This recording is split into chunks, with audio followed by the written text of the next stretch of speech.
क्या कर्म को छोड़ने से शांति मिलेगी?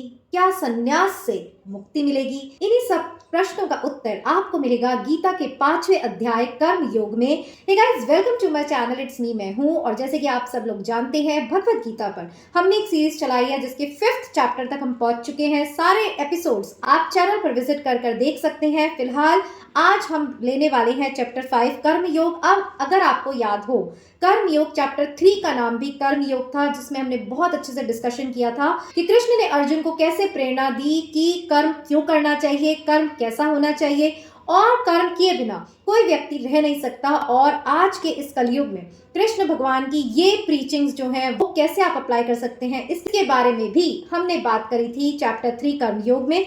और अब जो चैप्टर 5 है, जिसका भी नाम है कर्मयोग, उसके साथ साथ क्या लिखा है? कर्मयोग हाइफन कृष्ण भावना भावित कर्म। अब यहाँ कृष्ण भावना भावित कर्म क्या होता है, इसी पर चैप्टर 5 कर्मयोग है, जिसे अब हम चैप्टर 5 के फर्स्ट श्लोक को संस्कृत में पढ़कर शुरू करने वाले हैं। तो अब तक के एपिसोड्स में हमने देखा कि कैसे कुरुक्षेत्र के अंदर अपनों को ही सामने खड़ा देख कैसे अर्जुन में विषाद योग आता है और वो अपने हथियार फेंक कर श्री कृष्ण से कहते हैं मैं युद्ध नहीं करूंगा। फिर आगे आने वाले चैप्टर्स में 3-4 में हमने देखा कि कृष्ण भगवान कैसे उन्हें ये बताते हैं कि कर्म क्यों करना इंपॉर्टेंट होता है, कर्म क्यों करना चाहिए है और युद्ध क्यों करना चाहिए, इसकी प्रेरणा कृष्ण भगवान अर्जुन को देते हैं। और यही सारी प्रेरणा हमारे लिए कैसे आज के कलयुग में रेलेवेंट है, उसका भी विश्लेषण हमने सभी चैप्टर्स में किया है। तो आज चलिए स्टार्ट करते हैं कर्मयोग कृष्ण भावना भावित कर्म, गीता अध्याय 5, जिसकी शुरुआत होती है अर्जुन के वाक्यों से। तो इसे हम संस्कृत में जरूर पढ़ेंगे। तो अर्जुन कहते हैं, अर्जुन उवाच संन्यासं कर्मणां कृष्ण पुनर्योगं च शंससि यच्छेह एतयोरेकं तन्मे ब्रूहि सुनिश्चितम्। अब इसका क्या अर्थ है? अर्जुन कहते हैं, हे कृष्ण, पहले आप मुझसे कर्म त्यागने के लिए कहते हैं और फिर भक्ति पूर्वक कर्म करने का आदेश देते हैं। क्या आप अब कृपा करके निश्चित रूप से मुझे बताएंगे कि इन दोनों में से कौन अधिक लाभप्रद है? अब देखिए, कृष्ण अर्जुन का जो संशय है, इसलिए के एपिसोड्स में कृष्ण भगवान ने उन्हें साफ साफ कहा है कि कर्म करना ही श्रेष्ठ है, अर्थात हे अर्जुन युद्ध करो। और कृष्ण भगवान की इतने समझाने पर भी अर्जुन जो है वो अभी भी संशय से घिरा हुआ है और कृष्ण से पूछते हैं, कभी आप मुझसे कर्म त्यागने के लिए कहते हैं और कभी आप मुझसे कर्म करने के लिए कहते हैं, तो मैं कंफ्यूज्ड हूँ, बताइए मेरे लिए क्या निर्देश है, युद्ध करना चाहिए या युद्ध नहीं करना चाहिए? तो ऐसा ही संशय हमारे जीवन में भी होता है जब हमारे लिए चॉइसेस होती हैं कि हम ये करें कि वो करें और हम उन चॉइसेस में कंफ्यूज हो जाते हैं। तो आप भी अगर ऐसा ही डिलेमा अपने जीवन में देखते हैं कि कभी कभार ऐसा लगता है कि हम जो लोगों के लिए इतना कर रहे हैं उसे करने का क्या ही फायदा, जब इतना करने पर भी लोग जो है हमसे कभी प्रसन्न नहीं होते। तो ऐसे ही कंफ्यूजन आपके मन में अगर है तो कृष्ण क्या कहते हैं, चलिए देखते हैं। श्री भगवानुवाच, तो इसे भी हम, क्योंकि कृष्ण भगवान का कथन है, उसे संस्कृत में हम पढ़ते हैं।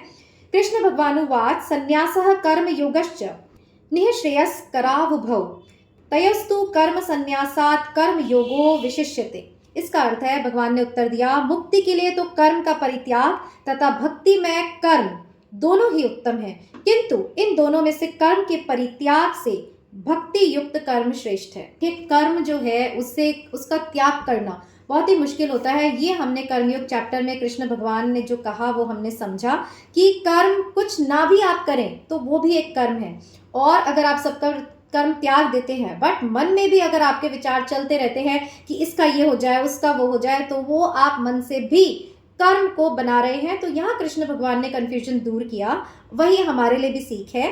कर्म का परित्याग मुक्ति के लिए आवश्यक है, क्योंकि देखिए कर्म का परित्याग करना और भक्ति पूर्वक कर्म करना दोनों ही दो रास्ते हैं जो कि श्री कृष्ण की ओर लेके जाते हैं, मंजिल की ओर लेके जाते हैं, मुक्ति की ओर ले जाते हैं। बट दोनों में से अगर सुगम रास्ता चुनना पड़े तो फिर भक्ति में कर्म को श्री कृष्ण श्रेष्ठ बताते हैं। क्यों? क्योंकि उसमें आपके कर्म पवित्र होंगे, आप कर्म बंधन में बंधेंगे नहीं। और अगर आप सोचेंगे कर्म का बिल्कुल परित्याग कर दें तो वो तो तभी होगा जब आप समाधि की उच्च स्थिति में होंगे, जो कि आज के कलयुग में कहाँ ही पॉसिबल है। इसीलिए अगर आप स्पिरिचुअल अवेकनिंग चाहते हैं, अगर आप कर्म बंधन से मुक्त होना चाहते हैं, तो भक्ति में कर्म ही इम्पोर्टेंट है हम सभी लोगों के लिए। यही कृष्ण ने अर्जुन को कहा और यही हमारे लिए भी संदेश है। तो आगे चलते हैं। श्री कृष्ण कहते हैं, जो पुरुष ना तो कर्म फलों से घृणा करता है और ना कर्म फल की इच्छा करता है, वह नित्य सन्यासी जाना जाता है।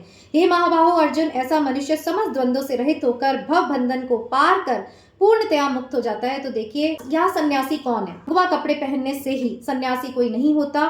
सन्यासी एक मन की स्थिति होती है कि आप किसी में आसक्त नहीं होते, कर्म करते हुए भी ना आप अच्छे कर्म के फल की आशा करते हैं, ना आप किसी भी कर्म फल से घृणा करते हैं।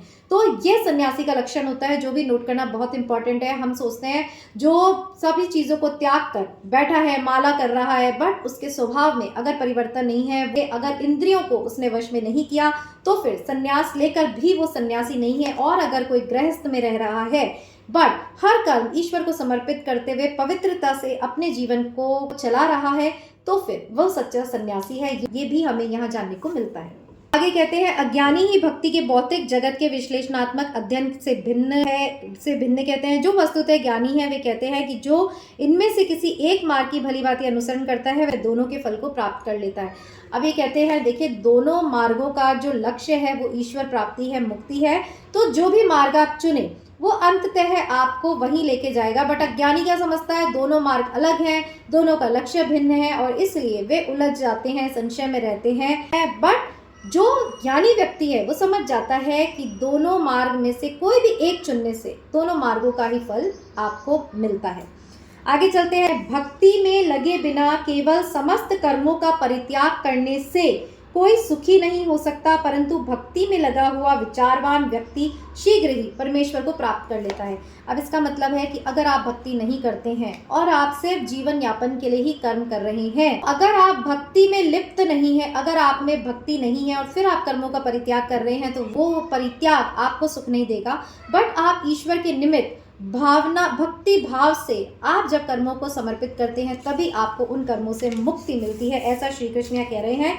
तो कर्म करना कितना इम्पोर्टेंट है और जीवन में भक्ति का भी होना इम्पोर्टेंट है। जो लोग सोचते हैं भाई हम तो अच्छे कर्म कर रहे हैं, क्या भक्ति करनी है, हमें क्या दान करना है, जी नहीं, भक्ति ही आपको मुक्ति की ओर ले जाती है। जब तक देखिए किसी से प्रेम नहीं होगा तो आपको कुछ भी चीज़ जो होगी वो आप उसको समर्पित क्यों ही करेंगे। तो किसी भी इष्ट की भक्ति की जाए, कृष्ण कहते हैं वो मेरी ही भक्ति करना है।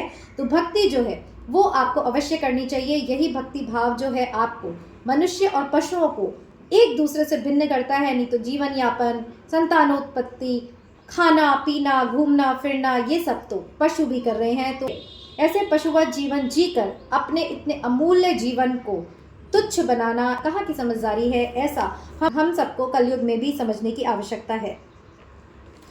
जो भक्ति भाव से कर्म करता है, जो विशुद्ध आत्मा है और अपने मन तथा इंद्रियों को वश में रखता है, वह सबों को प्रिय होता है और सभी लोग उसे प्रिय होते हैं। ऐसे व्यक्ति कर्म करता हुआ भी कर्म बंधन में नहीं बनता। कौन सा व्यक्ति नहीं बनता? जो भक्ति भाव से कर्म करता है और विशुद्ध आत्मा है, अपने मन को वश में रखता है।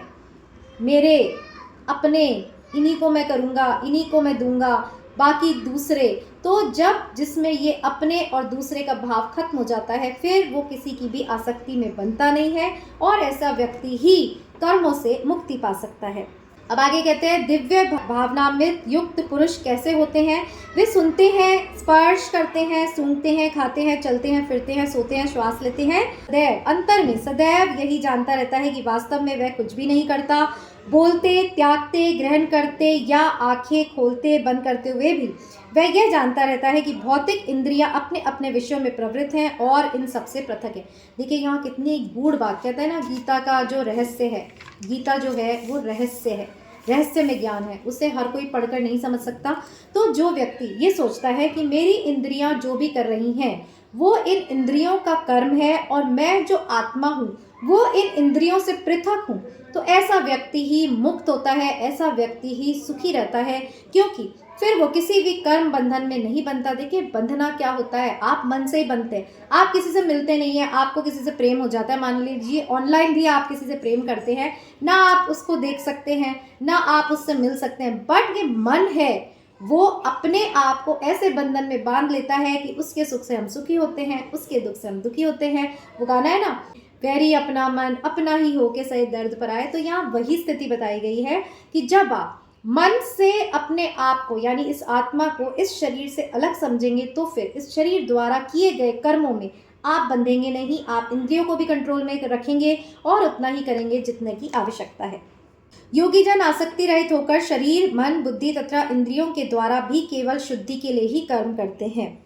निश्चल भक्त शुद्ध शांति प्राप्त करता है क्योंकि वह समस्त कर्म फल मुझे अर्पित कर देता है। जो व्यक्ति भगवान से युक्त नहीं है और जो अपने श्रम का फल कामी है वह बन जाता है। देखिए वही बात कि भक्ति आपके जीवन में क्यों इंपॉर्टेंट है। जब आप में प्रेम होगी, भक्ति होगी, तभी आप अपना सर्वस्व ईश्वर के चरणों में अर्पित कर पाएंगे और तभी आप उसमें बंधेंगे नहीं। इसके विपरीत अगर आप सोचते हैं कि हमारा ये जीवन है, इसे चलाने के लिए हम नौकरी कर रहे हैं, इसे चलाने के लिए हम छल कपट कर रहे हैं, इसे चलाने के लिए हम दान कर रहे हैं, तो फिर आपके ये सारे कर्म भक्ति भावना रहित होने के कारण आपको बांधते हैं। मतलब कि अच्छा कर्म आपको अच्छे फल में बांधेगा, बुरा कर्म आपको बुरे फल में बांधेगा।